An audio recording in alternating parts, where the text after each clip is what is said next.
Okay, so you know how everyone always talks about like working in a vineyard, Yeah. like sunshine and rows of vines and that glass of wine at the end of the workday. But today we're gonna like really get into it, like what it really takes to manage a vineyard as a vineyard supervisor, because Mm. it's not always so glamorous, right? It's real work. So, can you kind of set the scene for us? What does a vineyard supervisor actually do all day? So imagine this. You're not just like watching over people. You're actually in charge of the whole process of growing the grapes, from when you can first see the buds coming out of the ground to harvest. You're basically conducting this whole big orchestra of agriculture. And like a real orchestra, there's a lot to keep track of. Mhm. Our sources mention something called wine frames. What are those, and why are they important for a vineyard supervisor to know about? Oh yeah, wine frames. Think of them like the scaffolding for your grapevines. Usually they're made of wood or metal. And they basically control how the vines grow. Everything from like how much sun they get to how easy they are to harvest. A vineyard supervisor needs to know how to adjust these frames so that you're getting the best grapes you can. And enough of them, it's kind of an art because how the vines grow in the frame changes how the wine will eventually taste. Wow, okay, I'm already looking at my wine glass differently. But it can't be easy all the time, can it? What are some of the challenges of this job? Our sources made it seem pretty intense. Well, the most obvious one is probably Mother Nature, right? You could have a hailstorm right when you're about to harvest and lose months of work. Plus, there's always something trying to eat your grapes or give them a disease. And each pest needs its own solution. Wow, it's like you need a science degree just to deal with bugs. So, besides nature, what else does a vineyard supervisor have to deal with? One word, people. You're managing a team of people. A lot of times they're seasonal workers, and they're coming from all kinds of different backgrounds. So you need to be able to talk to all these different people. You're not just a boss.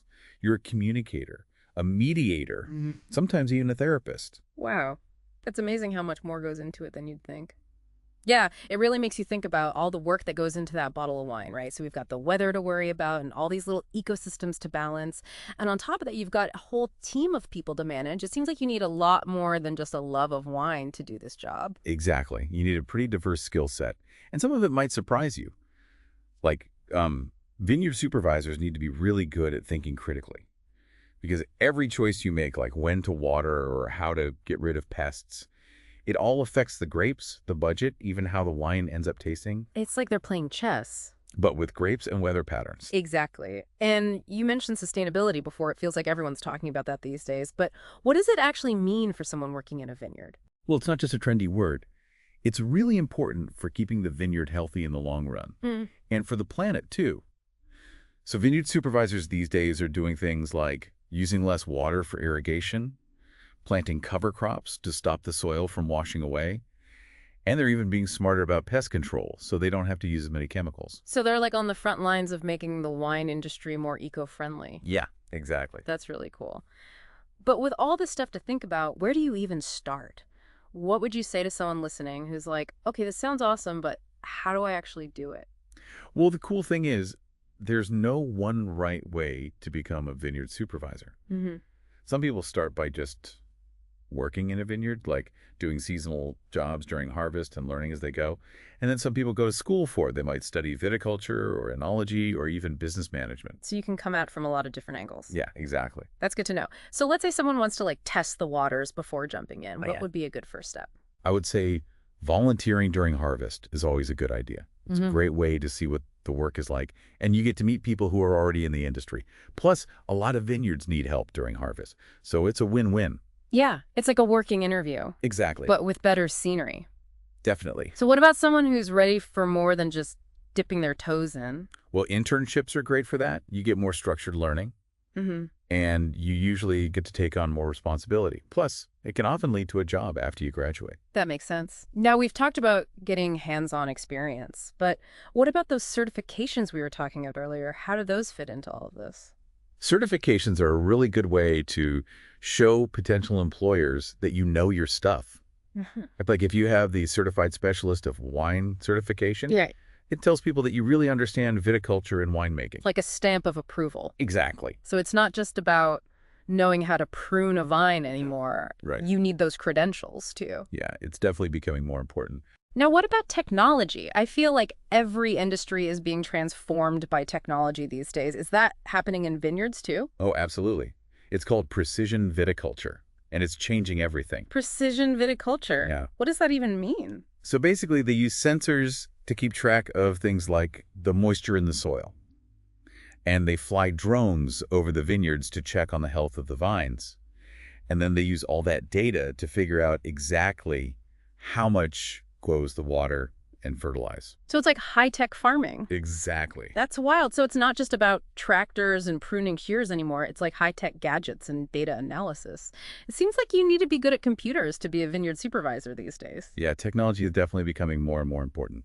But with all this talk about efficiency and technology, what about the art of making wine? Does that get lost in all the data? That's a really good question. Ah. And it's something that a lot of people in the industry are thinking about because technology can definitely help us to grow the best grapes possible. But at the end of the day, it's still a human who decides how the wine's going to taste. Right. So a good vineyard supervisor needs to be able to use both. They need to use data to make smart decisions. But they also need to trust their gut and their taste buds. It's like the best chefs. Exactly. They respect the old ways of doing things, but they're not afraid to try new things, too. So what about the future? What do you think is next for vineyard supervisors? Well, climate change is a big one. It's causing all sorts of unpredictable weather patterns, and it's even changing where grapes can grow. Wow. So vineyard supervisors are going to have to be really adaptable. They're going to need to be willing to try new grape varieties, and they're going to need to keep finding new ways to be more sustainable. It's a lot of responsibility. It is. But it's also really exciting. So for anyone listening who's feeling inspired, who wants to get out there and get their hands dirty, or maybe program some vineyard drones, what's one piece of advice you can leave them with? I would say just follow your curiosity. If Yeah. you're interested in wine and you like the idea of working with nature, then go for it. Volunteer at a vineyard, take a class, visit some wineries, talk to people who are already doing what you want to do. You never know what might come from it. That's great advice. It's not just about finding a job. It's about finding your passion. Exactly. Well said. Okay, so we've talked about what vineyard supervisors do, the challenges they face, and the skills they need to succeed. But before we wrap up, any final thoughts for our listeners? Let me think. We've talked a lot about the technical side of things, but I think it's important to remember the human side too. Okay.